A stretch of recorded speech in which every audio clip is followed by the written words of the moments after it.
You are listening to Practical and Woo by Mindset and Manifest. My name is Eden, and I invite you to embark on a journey with me to explore the practical and spiritual edges of the unknown for the purpose of allowing you to embody and empower yourself uniquely as you are and to intentionally create and live a life of freedom and fulfillment. Each week, I am going to discuss topics such as energetics, reality creation, manifestation, astrology, tarot, and more to help empower you to live beyond perceived limitations and to practically design your life so it feels like absolute magic every step of the way. Let's dive in. Well, hello, brilliant soul. For so long, people have asked a question that never seems to yield any sort of relief. And that particular question is, why do good things happen to people who behave poorly? Or why do good things happen to bad people?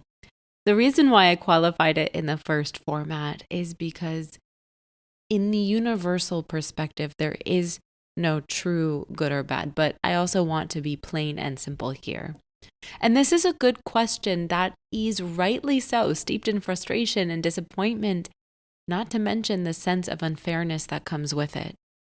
It's a question that arises in moments when life doesn't match the moral equations that we were taught to believe. It's asked when the world feels unbalanced, when outcomes seem misaligned, when luck finds the person who hasn't been acting so kindly.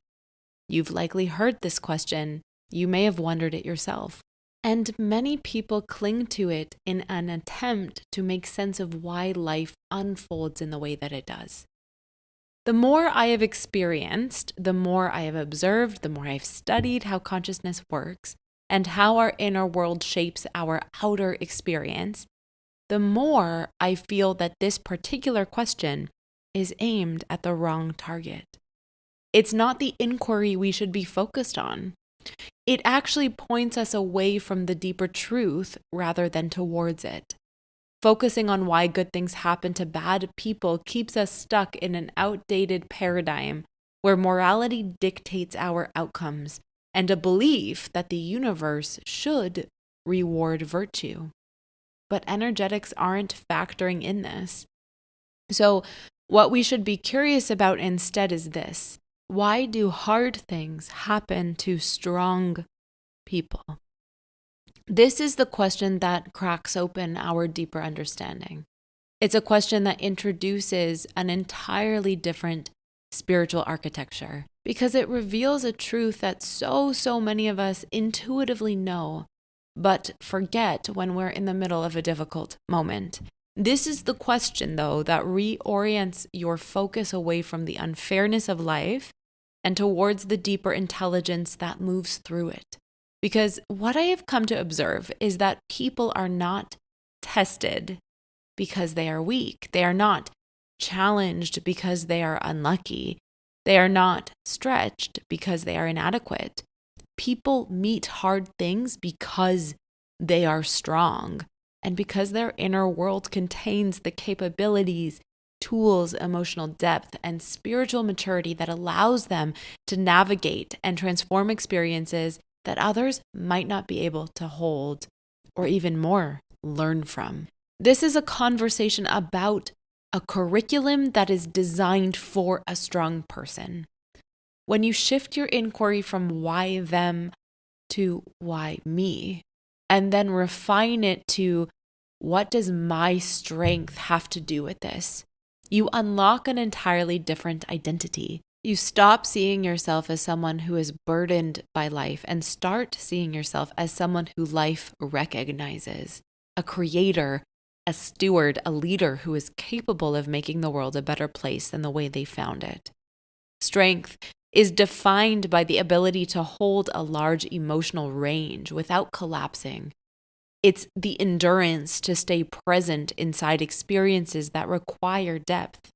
It's the consciousness to examine your own patterns, the resilience to rebuild after experiencing a loss, and the spiritual intelligence to grow through circumstances that don't have surface level answers. Strength is the willingness to meet complexity without abandoning yourself, and the courage to stay open-hearted in moments that could knock you down.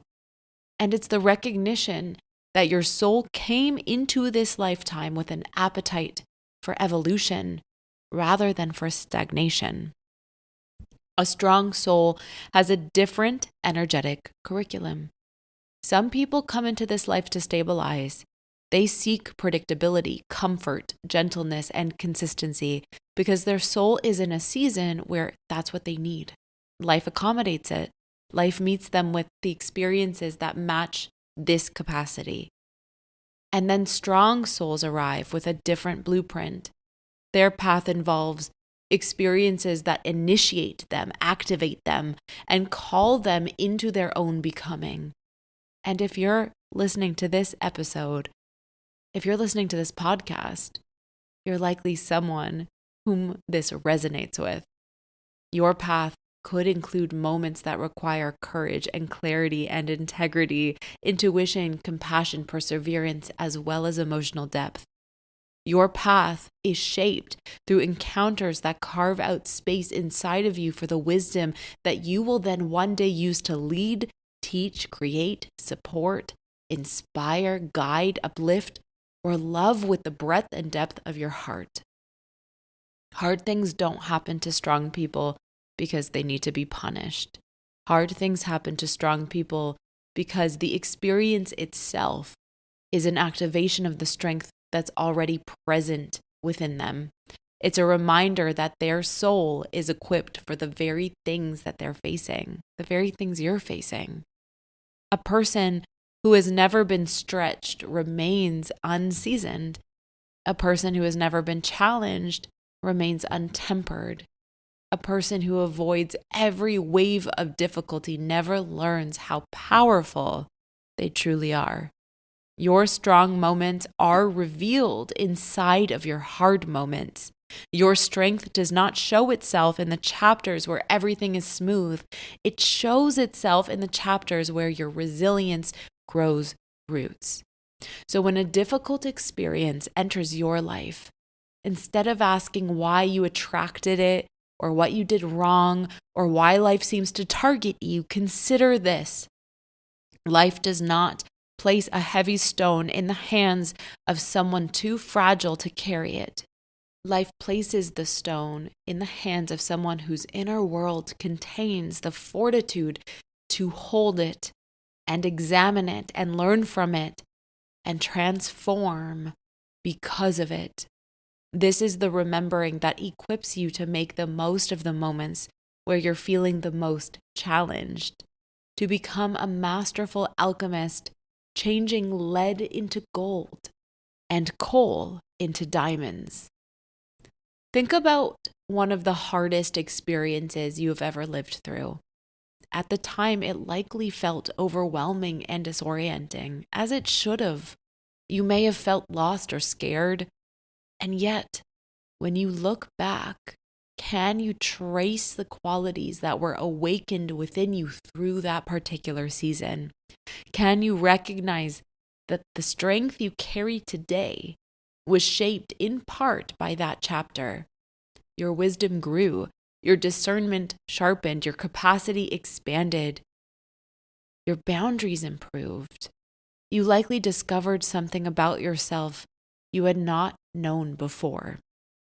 You didn't rise because the path was easy. You rose because you're the kind of person who rises. Hard things test you, and you discover who you really are within them. This is what people so often miss seeing. That strength is revealed, not granted. It's realized, not gifted. It unfolds through lived experience and not through contemplation alone. And strong souls have this unique ability to metabolize life in a way that creates depth, meaning, wisdom, and transformation. This doesn't mean you have to enjoy your challenges. It doesn't mean you have to spiritualize your pain or pretend that everything is fine. You can have moments of fear and frustration and grief. Strong people feel everything. They don't harden, they deepen. They stay awake inside of their experiences. And this precisely is what makes them so strong. Hard moments shape your emotional and spiritual intelligence. They teach you how to navigate unpredictability with presence instead of panic. They teach you how to rebuild when circumstances shift. They teach you how to trust yourself, how to honor your needs, how to choose alignment over approval, how to remain anchored in your own center, even when your outer world feels like too much. So when life hands you an experience that stretches you, instead of asking, why me? Try asking, what part of my strength is being activated right now? What quality is being shaped within me? What wisdom is being revealed through this? Where am I being asked to evolve? These kinds of questions change things because they return you to your center and reconnect you with your identity as someone who is capable, resilient, and strong, which you are. Strong souls move through this world as if they're walking forward. Sometimes it's a quiet walking. Sometimes it's really noticeable and grandiose.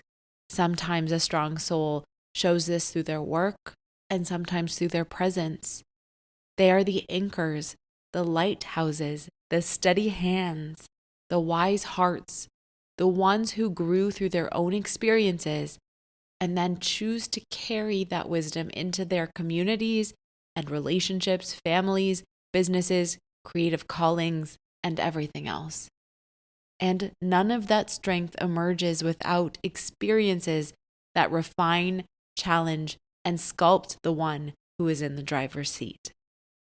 So if your life has felt heavier at times, this is not because you're built incorrectly or doing it wrong. It's because you were built with this deep capacity to hold incredible things. You were built to develop an emotional intelligence that is forged in fire. You were built for this chapter and every chapter of your life, no matter what it looks like right now. And you are capable of using the tools that you are given in each of those moments to build a life that is meaningful and feels fulfilling. And the more you recognize that your challenges are serving you by calibrating you, the more you can begin to feel inner peace. Before we close today, I want you to reflect on one experience that once felt impossible for you. Gently bring it to your mind. Look at who you became because you lived through that experience. Look at the qualities you carry now that didn't exist in the same form before that challenge that you had. Chances are you can see the glimmers in the places that you grew and evolved and discovered aspects of yourself that were previously unknown to you. The question isn't why you, as a good person with a huge heart, have experienced these kinds of hard moments. The question is, why did life recognize you in your depth and hand you experiences to match it? And the answer is simple, because you are strong enough to hold them, grow through them, rise beyond them, and strong enough to carry the wisdom they awakened within. And with that, I want to say thank you for being here today and for being someone who is willing to look within, someone who is committed to evolving, and someone who is ready to remember who they really are. Challenge accepted, locked and loaded. Until next time.